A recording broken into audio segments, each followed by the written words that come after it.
ከ12 ቀናት ከባድ ግጭት በኋላ እስራኤልና ኢራን የተኩስ አቁም ማድረጋቸው ለመካከለኛው ምስራቅ አገራት መልካም ዜና ሆኗል። የአሜሪካው ፕሬዝዳንት ዶናልድ ትራምፕ ግፊትም ለተኩስ አቁሙ ስምምነት አስተዋጽኦ አድርጓል። ትራምፕ አስቀድመው ባወጁት የእርቅ ስምምነት ወቅት መጀመሪያ ሁለቱም ወገኖች ነቅፈው ነበር። እሳቸውም ተስማምተዋል ባሉበት ሁለቱም አገራት ግጭት ላይ ነበሩ። በዚህ ምክንያትም ቁጣ በተሞላበት ንግግር ሁለቱም አገራት ጥፋተኛ ያደረጉት ፕሬዝዳንት ትራምፕ በተለይ ለዋሽንግተን የቅርብ አጋር ለሆነችው እስራኤል በደረሰባት ጥቃት መረጋጋት እንድትመርጥ መክረዋል።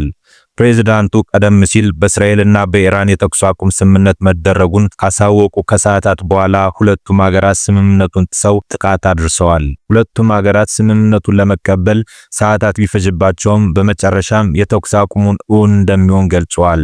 ከስምምነቱ በኋላ እየወጡ ባሉ መረጃዎች ትራምፕ የኢራንን የኒኩሌር ማከማቻዎች ማውደምና እስራኤል የጀመረችውን ግጭት ማስቆም ትልቅ ክብር ነው ሲሉ፣ ኢራን በበኩሏ በአሜሪካ ጥቃት የኢራን የኒኩሌር ማከማቻዎች ጥቃት እንዳልደረሰባቸውና የተኩስ አቁሙን ያደረግነው በህዝባችን ጥያቄና በራሳችን ፍቃድ ነው ብላለች።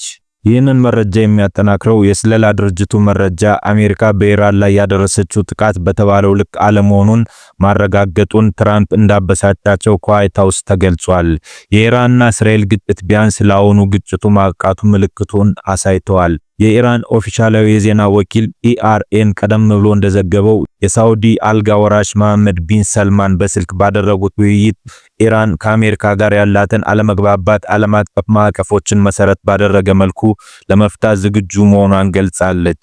የእስራኤል ጦር በበኩሉ ሁሉም የሀገሪቱ ክፍሎች የነበሩ ገደቦች ተነስቷል ብሏል። በተጨማሪም የቤንጎሪዮ አየር ማረፊያ መከፈቱን የአየር ማረፊያው ኃላፊ ተናግረዋል። የኢራኑ መሪ ለመግደል እቅድ እንደነበረው ሲናገር የነበረው የእስራኤል ጦርም ግጭቱን ለማስቆም ወስኗል። በተለዋወጠ ሐሳባቸው የሚታወቁት የአሜሪካው ፕሬዝዳንት ዶናልድ ትራምፕ እንዲሁ የኢራንን የኒኩሌር ማከማቻዎች ለማውደምና የስርዓት ለውጥ ለማምጣት እርምጃ እንወስዳለን ቢሉም ማልደው ሐሳባቸውን በመቀየር በኢራን የሚደረግ የመንግስት ለውጥ እንደማይፈልጉ አስታውቀዋል። በኢራን የመንግስት ለውጥ ማድረግ ወደ ትርምስ የሚያመራ አደጋ እንዳለውም ስጋታቸውን ገልጸዋል። ይህ ወርልድ ኒውስ ነው። ለቻናላችን አዲስ የሆናችሁ ሰብስክራይብ በማድረግ ቤተሰብ ይሁኑ።